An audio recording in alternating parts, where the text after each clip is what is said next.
Toda vez que o senhor for dizer que está para sair rápido, não faça esse gesto, porque esse gesto me faz muito mal, porque eu já ouvi esse troço, missão dada, missão cumprida e quel.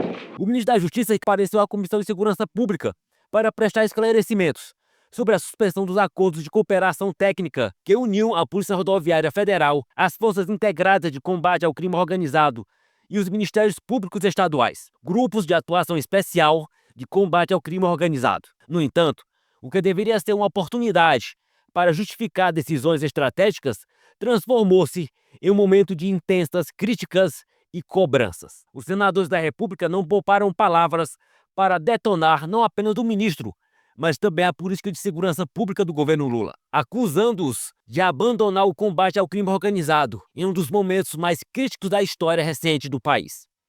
As falas dos senadores foram contundentes, expondo uma realidade alarmante.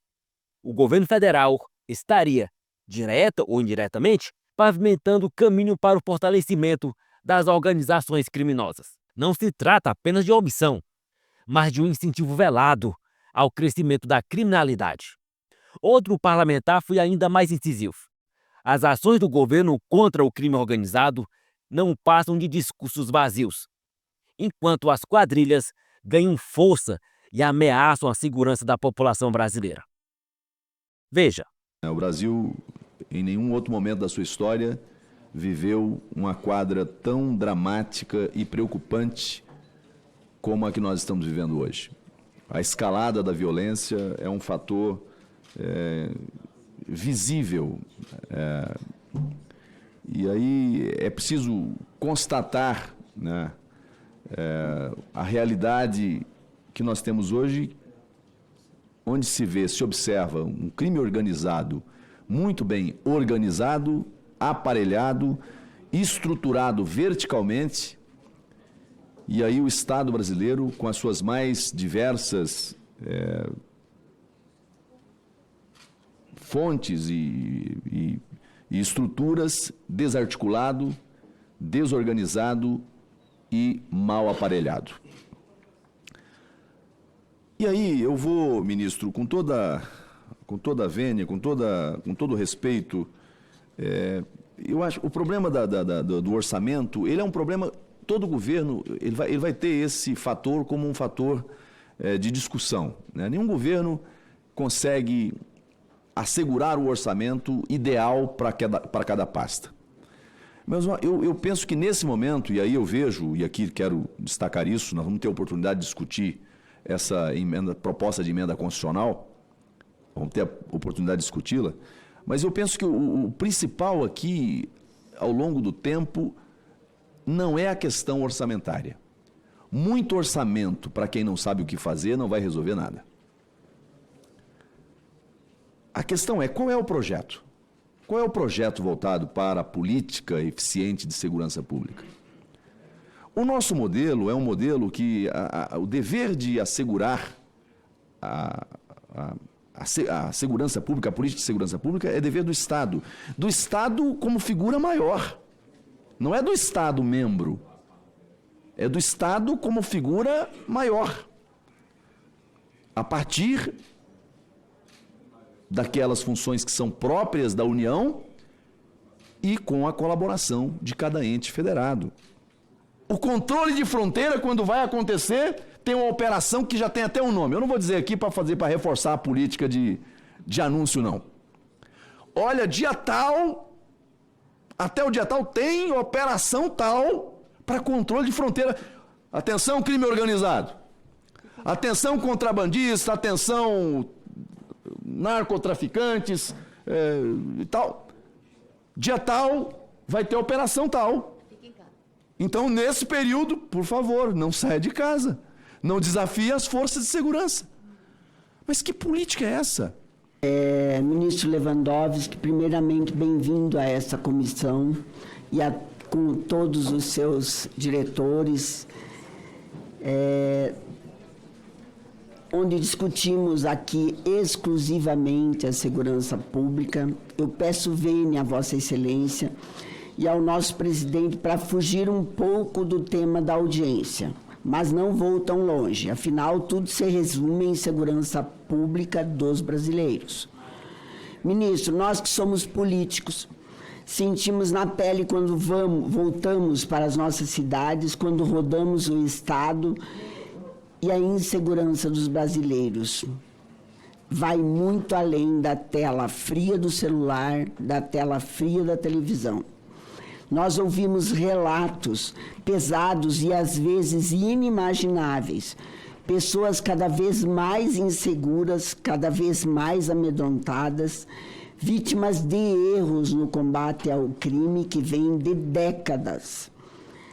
E quando a gente fura a bolha de Brasília, desse mundo encantado do Bob, que é esse quadrado de Brasília, que a gente vê o Brasil de verdade. Aí nós voltamos para Brasília, voltamos com ideias, com projetos, apresentamos, discutimos nas comissões e o governo. Nós sentimos a ausência do governo nessas discussões. Digo isso de forma respeitável e construtiva. Meu partido é da base do governo, inclusive.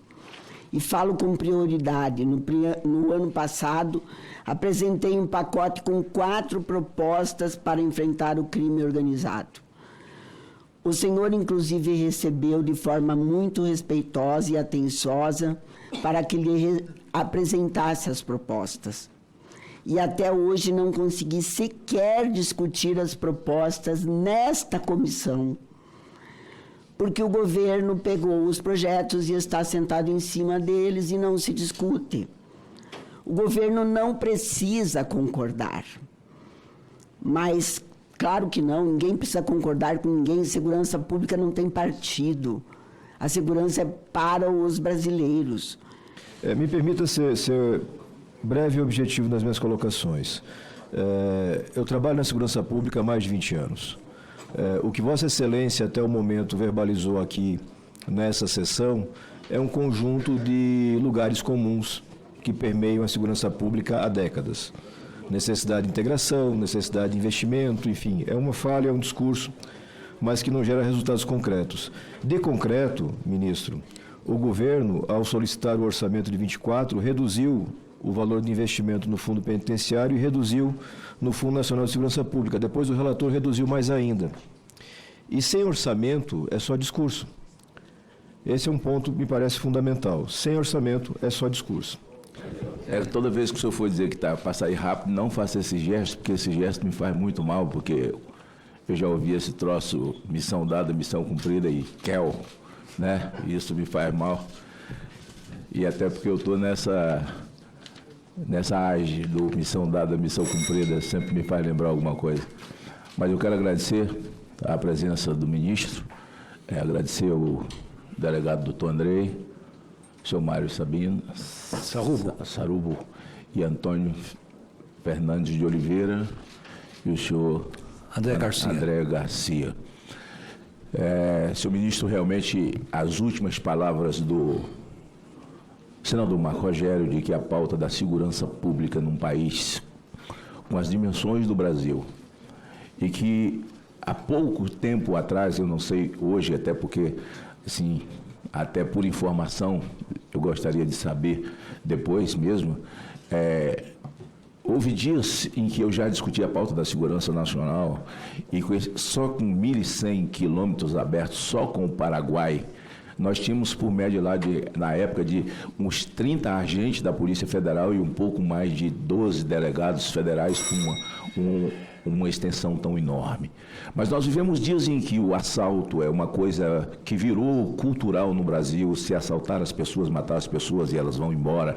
Numa audiência de custódia, o policial é que se torna o criminoso logo em seguida por ter colocado a mão num anjo, que na verdade esse anjo é tão somente, simplesmente uma vítima da sociedade.